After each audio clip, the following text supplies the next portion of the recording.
Cursing Mushroom here, and welcome back to another Destiny 2 video. So today, Guardians, it's here, it's finally here. All you hunters out there, I'm going to be showing you how to get from the blue gear set to the legendary the fastest way I find for myself without doing any like super cheesy stuff and just playing the game. So let's get into it. So first things first, you have the helmet. Complete the chosen redo mission, defeat enemies with void energy weapons, and complete a nightfall. The void energy weapon kills, you're looking at 160, and it doesn't have to be on any specific planet or any specific weapon. Just make sure it is a void energy weapon. On to the gauntlets. Complete the payback redo mission, defeat enemies with void grenades, and complete heroic strikes. You're looking at 3 heroic strikes and 120 void grenade kills. I'm going to show you a clip here in a second on how to do that while playing the stories without having to go and do anything else. Now onto the chest piece. Complete the 1 AU redo mission, defeat enemies with solar power weapons, and win non-private Crucible matches. You're looking at 80 power weapon kills and 5 Crucible wins. For the boots, you're looking at complete the Spark redo mission, defeat enemies with solar melee abilities, and complete adventures. So for your solar melee kills, you're looking at 60 of those, and adventures, you're looking at 10. Now for the cloak, you've got complete the Homecoming redo mission, defeat enemies with arc supers, and complete challenges. You're looking at a total of 20 to complete. Without further ado, let's get into it. So the first thing that I did was I did the missions. I did void weapons, so I went ahead and used my M set. And then I used the Whisper for my power solar. And then I used the Night Stalker, top skill tree, and void wall grenade. Void wall grenade is very important, and I will explain why here shortly. What you do is you beat the first couple missions. Before too long, have your void weapon done. It doesn't take very long. If you just use your void energy weapon, it's not going to take long at all. But once you get into the Spark mission, that's when you're going to be able to complete your solar weapon power and your void grenades all in one thing. So what I'm going to do is I'm going to show you the gameplay, and we're going to talk a little bit about how you do this. So here we go, Guardians. So in the Spark mission, you see this location I'm in now. There are a bunch of power ammo bricks that you can grab off the wall, and there are a bunch of large shanks that you can snipe. Orpheus rigs. The reason you want to use the Orpheus rigs, and it's only for this section, I'm going to say it loudly and proudly right now.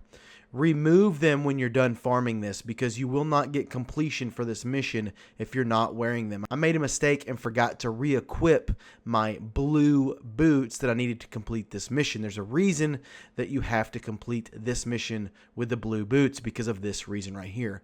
There is a hole here that you can literally spam with grenades and spam your Orpheus rig and just continue and do it over and over again.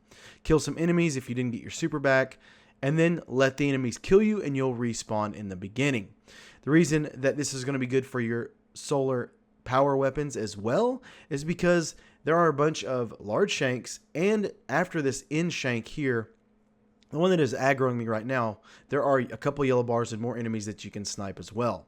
So just get to a point where you feel comfortable, let them kill you, and then respawn and recycle what's going on. I referred to the void wall grenade over the area of effect void grenade because I feel like the just orb grenade, even though the damage is shared with the tether, the top skill tree, I feel that, I don't know, I just feel like I wasn't getting as much of a grenade percentage if the enemies were spread out, or if they for some reason didn't get in the tether like they were supposed to be. And so that's why I decided to change. I would like for you to choose the grenade that suits you best, because everybody is different and no two play styles is the same. So that's going to be it for this part of the video. That's all you got to do. Wipe, rinse, repeat, spawn, snipe the shanks, as you see here. Very simple. Boom, boom, boom, boom, pow. If you don't have the black hammer, then use something powerful like a linear fusion or a rocket or another sniper such as the Darcy. It'll do well. And then just run to this location where the hole in the ground and literally throw a grenade. Use your Orpheus rigs. That's going to allow you to get your grenade energy back. That's the whole purpose of this.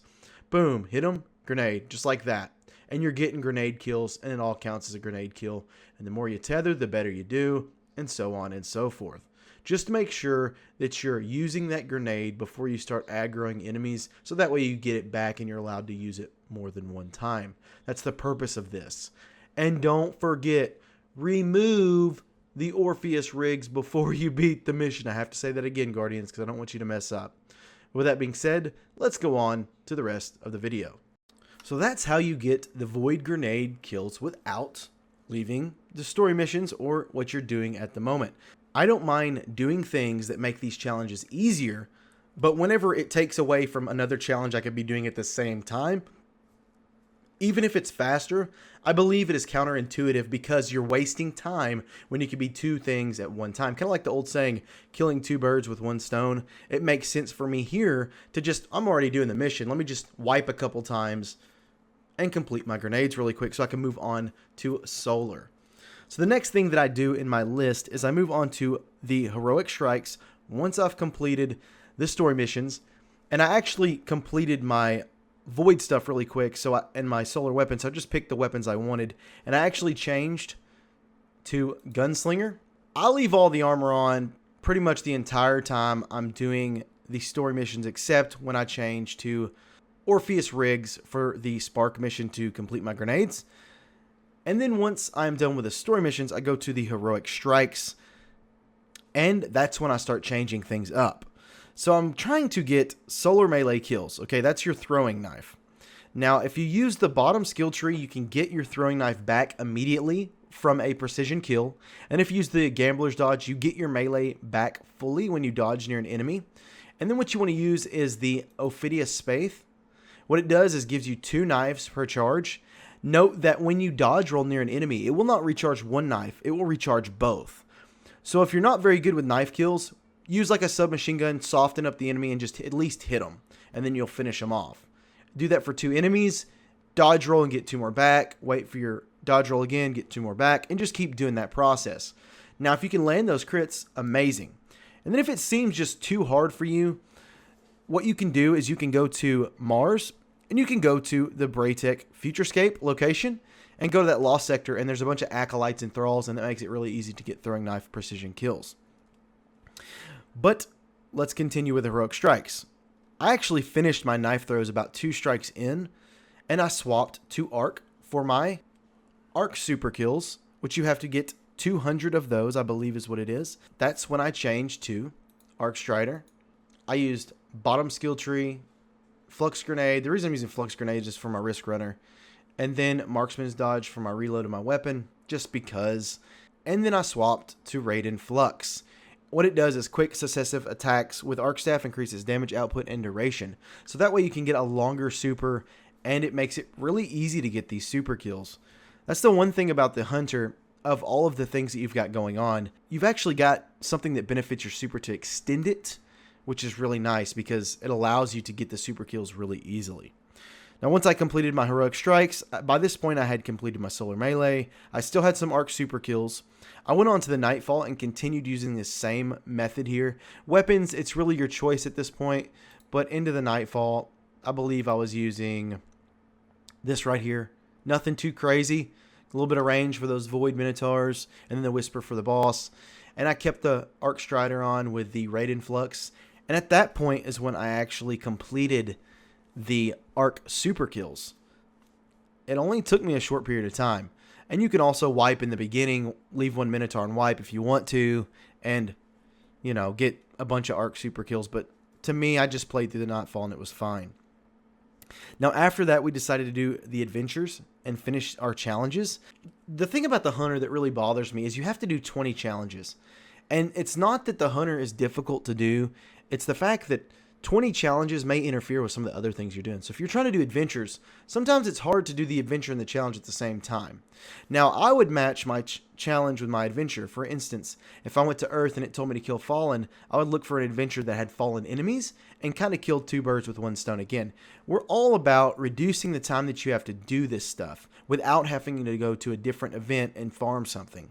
It's okay to farm something while you're doing something at the same time, but when you just go to, like, you know, for instance, if you just were to go to the secret quest for the Whisper and just farm melee kills on the Thrall in the bottom sector, they spawn over and over again, you're wasting time. That's the only thing you're trying to accomplish is one thing. Whereas me, I'm trying to accomplish multiple things at once, and that's what I'm trying to tell you guys. Trust me when I tell you this. You could spend 20 minutes farming, or you could just spend 30 minutes doing what you're doing and complete 2 tasks at once. After all this is completed, which at this point you should be done, adventures and challenges is kind of a pain. The challenges, jump to planets. Each planet has 3 challenges on it. Try to complete those challenges and move on. It's going to allow you to get your 20 in one day. Also, the heroic strikes and the nightfall have their own challenges, and I think that's 5 more. You're looking at about 20 when it's all said and done, so that's the best way to do it. You may have to wait a day if you're missing 1 or 2 if you just can't do the other ones, and that's fine as well. Just wait till reset, and then you'll get some new challenges. There's none on Crucible anymore that I noticed. I was like, where'd they go? And I think it's because of the bounties, which is weird because heroics still have challenges. And then I went on to Crucible. Crucible at this point, I just pretty much used my chest piece, swapped my armor over to some arc stuffs, and did my Crucible thing, man. You know, nothing crazy at this point. It's all super easy. The Hunter, I feel sorry for you guys because, like I said, you've got these challenges and the adventures at the same time. And it's not that it's difficult. It's the fact that they don't sync well together. And that's what took me the longest out of anything, is because it's like, well, I could do these easy challenges or I could try to do an adventure. And even if I had like a group of people, it still wouldn't matter because their challenges don't complete my challenges, you know? So it's like, well, I don't want you to miss out on your challenges because you're trying to run an adventure for me. I'm not greedy, you know? But anyways, guys, let's change this armor over and check it out. Let's see what the Hunter is looking like. Let's see what he's working with. Booyakah, people. Try to make him look pretty for you guys. Man, I do not have anything hardly. I like the glow. I don't care what anybody says. The glow is looking dope. What day is today? I didn't even look at the flame. Is it solar? Oh, it's arc. Oh, dude, how many did I need? Oh, I need 2. Look at this. You see this? 9,000? I don't even care. Trust me, I already bought 5 of these boxes. I'm trying to make it where I get the good stuff now because I'm tired of getting the crap. Like, I've got nothing but legendaries this whole time. Daddy wants some exotics and the ornaments. There we go. There we go, peeps. Oh, let's look at the shaders real quick before we get off of here. I want to see, what's Karos Black look like on there? Ooh, that looks disgusting. What about Golden Trace? That looks disgusting as well. It like dulls down the blue. It dulls it down. Dead Orbit Vision? What is up with it doing that to the blue? It's not. Oh, there we go. Buffer Overflow looking really good, actually. Really bright. I like that. Tarnished Copper? No. No. This is not what I want. Buffer Overflow is probably the best looking. Not even going to lie. It looks really good. But anyways, Guardians, that's going to be it. If you have any questions about anything that I did not go over or you just happen to miss, let me know in the comments down below. I am more than happy to share my thoughts, ideas, and help you out when I can. I am a PC player, so if you need help, holler at me, but I can't help you guys on console. I'm sorry. But with that being said, Guardians, I hope you have a great afternoon, morning, day, or night, wherever you may be. As usual, Cursing Mushroom out.